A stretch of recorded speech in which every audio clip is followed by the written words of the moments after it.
Bom dia, pessoal. Tudo bem com vocês? Espero que sim. Já tem um tempinho, né, que a gente não se fala, que a gente não se vê, devido às circunstâncias atuais.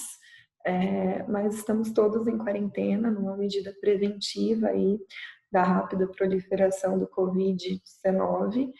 E quarentena não significam férias. Então, as aulas presenciais foram suspensas, entretanto, nós vamos dar continuidade às nossas atividades via online, né? E utilizando, sobretudo, a plataforma Plural, que é uma plataforma que vocês já conhecem e que tende a ser cada vez mais explorada na atual circunstância, certo? Então, nós vamos retomar os nossos estudos a partir do módulo 4, que fala sobre as mudanças no antigo regime.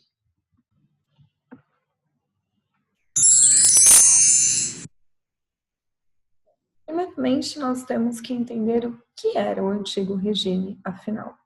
Bom, o antigo regime é referente ao período que compreende os séculos XVI e XVIII, numa época em que a sociedade se encontrava caracterizada por um Estado absolutista, uma política econômica mercantilista e era estamental.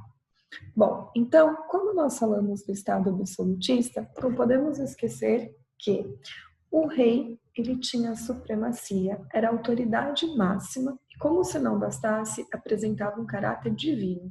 Portanto, era como se o seu poder fosse conferido por Deus e deveria ser incontestável, inquestionável.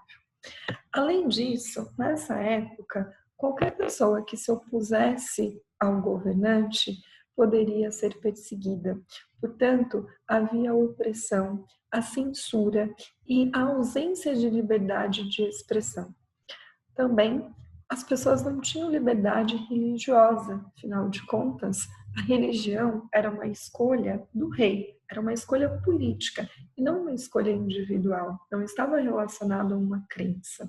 Portanto, as pessoas não tinham liberdade, a população era considerada súdita, ou seja, submissa, aquela que devia obediência ao seu governante, não tendo direito algum, apenas deveres.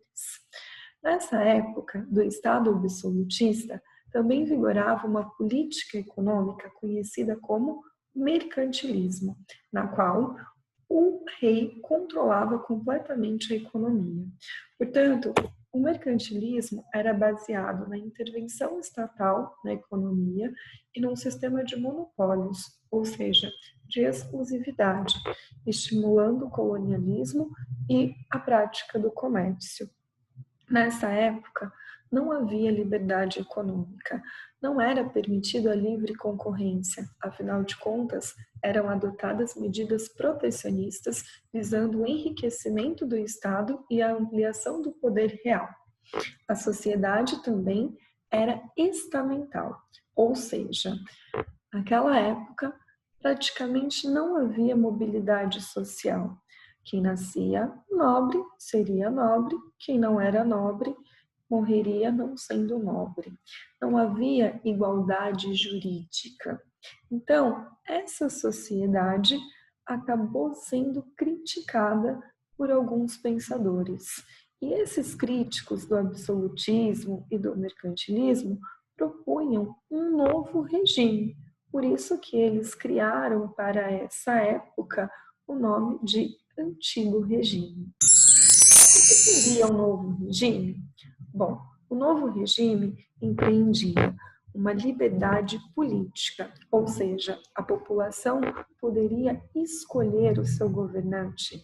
O seu governante deveria atender aos desejos dos governados. O poder, portanto, residiria no povo e não no governador, no governante. Então, nesse sentido, não haveria abusos de poder. Além disso, eles defendiam a liberdade econômica. Portanto, o Estado não deveria ficar interferindo na economia e em como deveria ser proporcionado a livre concorrência. Ainda a liberdade de expressão e a liberdade religiosa. As pessoas deveriam ter o direito de emitir a sua opinião sem ter maiores prejuízos por isso, sem sofrerem perseguições, assim como deveriam poder escolher a sua religião e cultuar as suas práticas, as suas crenças, sem sofrer perseguições. Desse modo, não tardou para que diversos segmentos da sociedade passassem, então, a contestar o absolutismo. Um exemplo claro foi na Inglaterra. A partir do momento que os Stuart assumiram o poder com a morte da Elizabeth I, encerrando a dinastia Tudor, os Stuart procuraram aproximar ao máximo o absolutismo inglês do absolutismo francês. Ou seja, queriam tornar o poder não só de fato, mas também de direito, desrespeitando algumas determinações do parlamento. Claro que o parlamento não gostou dessa situação e isso acabou culminando com uma guerra civil, conhecida como Revolução Puritana. Entretanto, houve uma nova tentativa absolutista por parte dos Stuarts, que vai culminar com uma nova revolução que ficou conhecida como Revolução Gloriosa. Essas revoluções inglesas marcaram o fim do absolutismo na Inglaterra e foram extremamente importantes para que servisse de inspiração para outros movimentos em outras regiões que pusessem fim ao absolutismo real. Nesse módulo, nós vamos estudar, portanto, como ocorreram essas revoluções inglesas.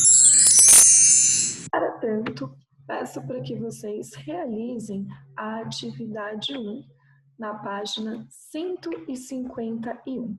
Nessa atividade, vocês deverão ler o texto O Absolutismo Contestado, caso inglês, que vai da página 151 até a página 158. Vocês deverão realizar a leitura e, conforme vão lendo, vocês percebem que tem esses boxes tracejados com espaço em branco. E que na página 151 tem um box carregado de títulos.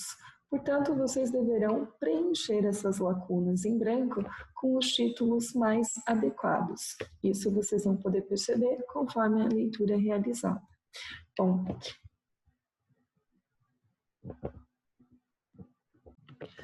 Bom, pessoal, então eu me coloco à disposição. Qualquer dúvida, estou aqui. Bons estudos para vocês e depois nós retornamos aí com mais atividades.